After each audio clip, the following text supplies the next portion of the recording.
صار لك ايش قد هنا ام عباس؟ ها انا صار لي من حرب ايران، من قبل حرب ايران. خاف انك من الثمانينات. من الثمانينات كنا بالساحه هاي اللي بها الطليان.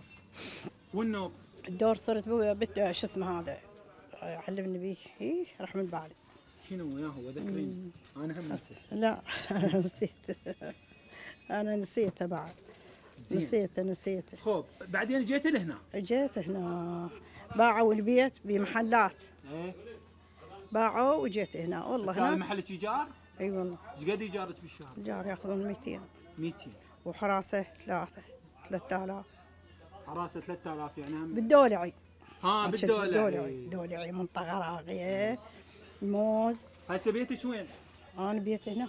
قريب من هنا؟ اي هاي قريب. وولدك شو يشتغلون؟ تشتغلون قاعدين والله. لا اي والله يجون يساعدونك عاد ماكو شغل. اي وقت الصلاة تروحين اي تتغدين؟ لا اروح البيت. اذا انت هنا من الصبح يا اللي يركب لك الغداء العشاء. شهنا شن جايبتهم مزوجتهم ولا؟ يعني متزوجين ما شاء الله. شناينه كنا. اي توجه لهم تحيه. بس انا اروح العلوه. زينات وياك شناينه؟ لا يقول لك كنا والعمه ما يتراكمون. لا ما انا ما غارش ما طول ابن عزيز. بس ان الفرطوسيات قلوبهم طيب انا ادري. ما طول انا ابن عزيز هم هي عزيزه.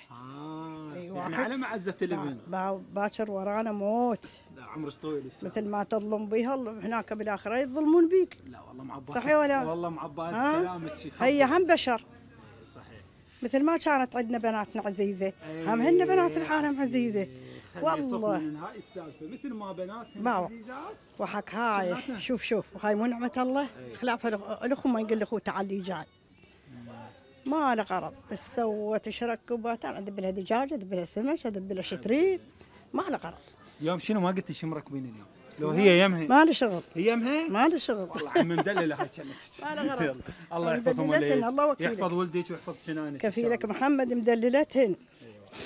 قريتهن كيفهن حتى باكر دامت تجيبشن علي مو قال لا عمرك لا عمرك طويل عمرك طويل حجي عمرك طويل. لا مدللتهن ان شاء الله. خليهن. اسال الله يعطيك العافيه والصحه. الله والله. والولاد مثل ما يقولوا النسوان الولاد خلي يجون يساعدونك. اشتريت لهم بيت وكونيتهم قعديتهم ما خليتهم قعدوا بلا الحمد لله. هاي النسوان عاش تيجي ام عباس في دول عيني. بعد شو تريد تطلع لها راتب؟ لا طلع لها راتب. والله احنا نتمنى شلون هي من عرض تكون احنا هم يطلعون لنا راتب. اي حكم كلها سوا. اي والله. اي والله. بس مو تنسينا. لا تدعي لنا في دول عينك. الله يرزقك ام عباس. ممنون. ام عباس معدله مره معتبره وصلت ولدها تقولوا بنيت لهم بيت ولا والحلو انا ادري انه العمه والجنه دائما مشاكل تقول لا مدللتهن